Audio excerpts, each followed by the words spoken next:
I'm going to keep this straightforward because I know there are a lot of big screen options out there, and the last thing you want is to spend a weekend watching glossy ads only to end up with a TV that feels more hype than help. Link is in the description if you want to check the product details on Amazon. The real question with a 75-inch TV and a bundled soundbar is whether the picture and audio actually translate to a better everyday viewing experience, or if you're just paying for a bigger size tag and a few buzzwords. First off, let's talk about the kind of room where this set makes sense. A 75-inch screen is a serious visual commitment. You need at least a 12-foot viewing distance to avoid eye strain.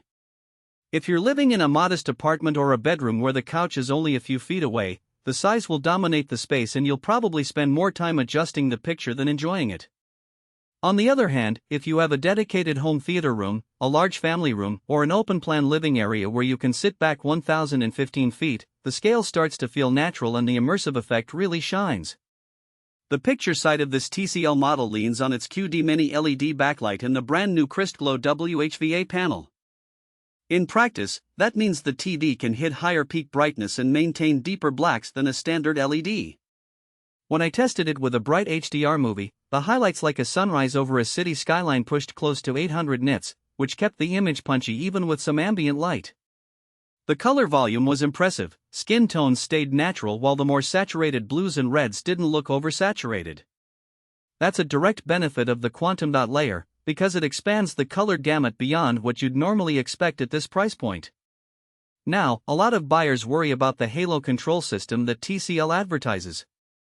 The idea is that the TV's firmware actively adjusts local dimming zones to prevent blooming around bright objects. In real-world use, I noticed the halo effect was mostly under control during a darkroom sci-fi binge. Bright laser blasts didn't spill into the surrounding darkness as badly as I've seen on older LED panels. However, in a bright living room with windows open, the local dimming struggled a bit. You could still see a faint halo around a bright logo on a dark background.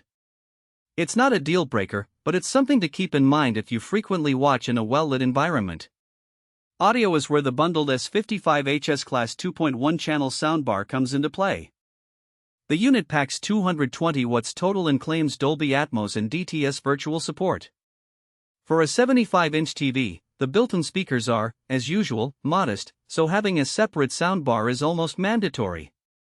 In a medium-sized room, around 300 square feet, the soundbar filled the space nicely. Dialogue was clear and that Atmos effect gave a subtle sense of height. Think of rain sounds coming from above rather than just the front speakers. Bass was decent for its size, though if you're a cinephile who expects a true subwoofer thump, you'll probably want to add a separate sub later. One practical weakness I ran into was the placement of the soundbar's sidetone tweeters. They sit flush against the wall, and if your TV is mounted low, the tweeters end up angled downward, which can make some high-frequency details feel a little recessed.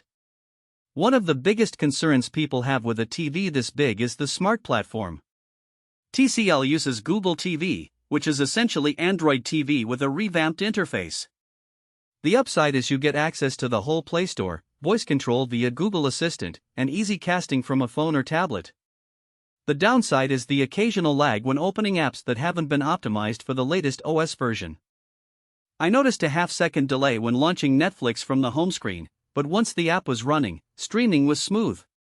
If you're the type who jumps between Disney+, Hulu, and YouTube every night, the platform's navigation feels familiar enough that the small hiccup isn't a showstopper.